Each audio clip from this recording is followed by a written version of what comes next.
पापा, स्कूल में मास्टर जी पूछे तोर हीरो कौन है। मैं मुस्कुरा के कहे मोर पापा।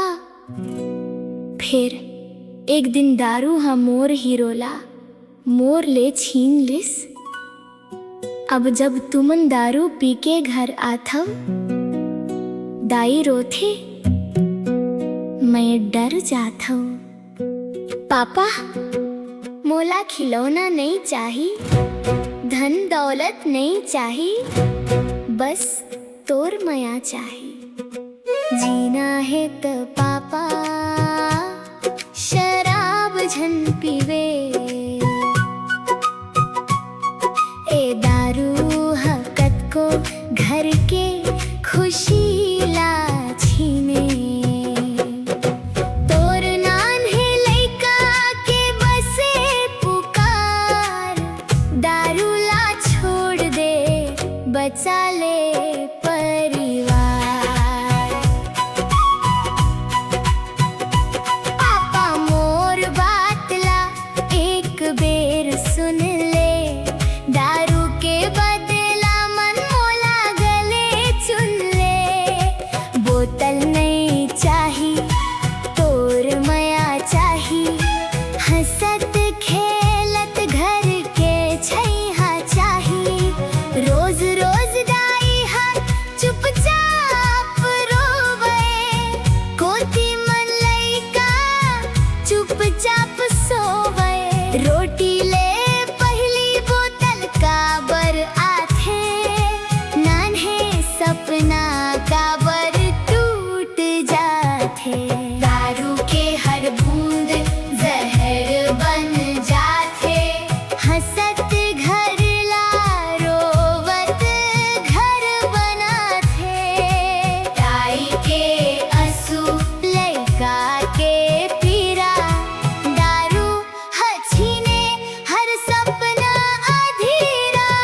जीना है तो पापा शराब झन पीवे, ए दारू हकत को घर के खुशी ला छीने। तोर नान है लइका के बसे पुकार, दारू ला छोड़ दे बचा ले परिवार।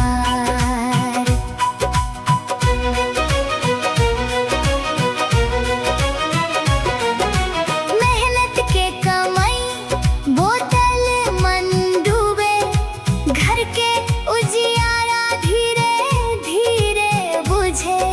दाई के चूड़ी चुपचाप बिक जाथे, लइका के पढ़ाई अधूरी रही जाथे। माया ले बड़का धन दुनिया मन नइये, परिवार ले बढ़के कोनो धन नइये। आज ले दादा एक कसम खा ले, दारू ला छोड़ घर ला बचा ले। बेटा, बेटा तोर आंसू मोला जगा दिस, मोर गलती के आईना दिखा दिस। आज ले कसम खाथम दारूला हमेशा बर छोड़थम, तोर मुस्कान पर अब जिंदगी जी हम। मोर परिवार मोर सबसे बड़े धन हवे। के खुशी ला छीने, आवो संगी सब मिल कसम खावो, दारू छोड़ के नवा बिहान बनावो। दारू छोड़ब परिवार जोड़ब, माया के दीप हर घर मंबरब। लइका के हंसी दाई के मुस्कान, एही चाहवै जिंदगी के पहचान।